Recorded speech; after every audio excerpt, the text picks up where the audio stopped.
Hey guys, how's it going? It's your boy Gazza9919 here, and what we're going to be doing today is a review on this 2019 Hyundai Tucson. This is the N-Line, the sort of more sporty one of the range, and let's face it, to start off with, looks, it's not exactly a bad looking SUV, and more than anything, realistically, any car in black just looks good, not to mention the rear tints, giving it that sort of bit more menacing look. Look mate, I don't know what your problem is, but can you just give me some space, please? So as we move on to the boot, you'll see that we have the rear reversing camera there. There's plenty of space, as you'd expect in an SUV. So what you get with this is the 12-volt outlet in the rear. So if you need to pump tyres up from the rear, you quite happily can do. You've got an anchoring point on like either side. You have the nice cover. And underneath, comes with a spare wheel, your jack, your usual gubbins and things like that, which, although it might not look so impressive on modern cars to see a spare wheel, it actually sort of is. Right, now moving into the rear seats, as you can see, it comes with ISOFIX, again, as you'd expect for the family man that might have this car. And then you have a rather nice armrest that comes down with two cup holders in, and obviously you've got the additional cup holders in the door card. Space wise, it feels relatively non-claustrophobic, you know, between the front passenger seat, it's got plenty of leg room, and obviously height wise you've got plenty of headroom there, and the part leather, part cloth red stitch seats are actually quite comfortable to sit in as well. They feel quite sporty, and even in the back you feel quite well held, which is quite strange because most of that is usually in the front. So now let's have a look under the hood of this behemoth.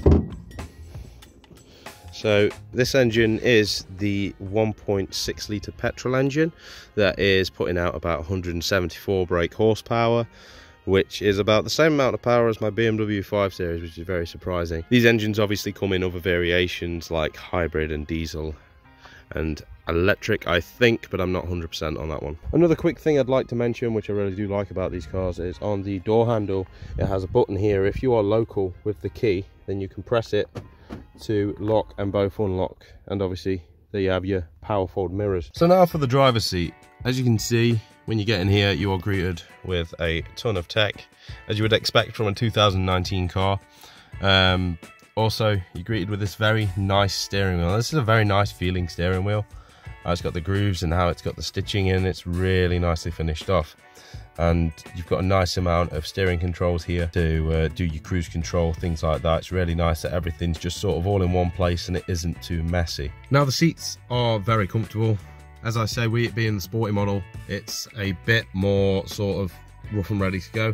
So obviously your side support down here, that's really nice. That really hugs you in properly, and obviously the sort of support that you have on the side where the seats are as well is quite nice. These seats are leather Alcantara with the red stitch finish, and again, just like the back seats, really it's quite a comfortable driving position. You know, I can't see myself getting too fatigued in a seat like this on a long journey. A few of the optional extras you can expect in one of these is the power fold mirrors, as you've already seen, the keyless entry, the Apple and Android CarPlay, hill start assist, drive mode selection, electric lumbar adjustments, cruise control, voice assist, lane change assist, which is, I'm quite sure that one's down there, automatic wipers, climate control, and I think it's actually dual climate control, not just singular. And literally anything you can think of a car having electronically, these things have got. You know, this really is a sort of peek into the future, and it's scary to sort of think, well, what can happen in another 10 years? First off, maneuverability and things like that. Steering wheel is very light. The car, it seems rather easy to sort of read how read the size of it and judge your distances with the car. It drives rather nice. Just going to have a quick look at sports mode. So sports mode is now active. Jesus, and that is absolutely stunning for a petrol. For a 1.6 litre petrol with 170 brake horsepower, that feels unreal. It's a very quiet engine in here, very chilled out.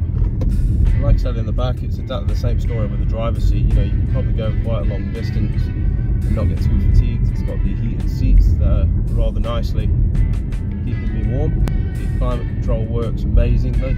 All in all, there's not a lot of bad things I can say about this car, and I've looked online and there's not a lot of bad things I can find on it either. Mechanical wise, there doesn't seem to be any major issues with it. It's just standard maintenance really, like any car that you'd expect. You know, not really a lot of faulty things with it either, so overall I'd feel very confident to say it's quite a good car. So now, like handling on the rural roads, you know, we've already established it picks up quite nicely. It seems to hold itself quite nicely in the corners, and like I say, with those seats, it really does hold you as a driver quite nicely.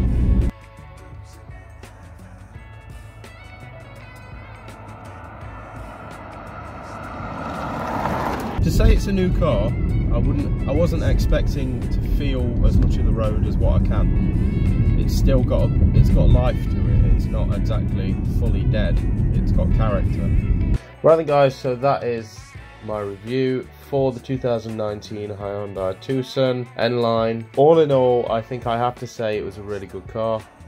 I basically could find next to nothing that I could pick on really. I think the only thing that you're going to face that will be a problem is mile to gallon, but then again, if you're in the SUV market, you're going to face that no matter what you go for. But a great all-round family car, I'd say. And even if you just want an SUV with a bit more of a sportier kick to it, this would be the car for you. But if you did enjoy the video, as always, please don't forget to like, subscribe, and maybe even hit that bell icon for notifications on future uploads. But until the next time guys, peace.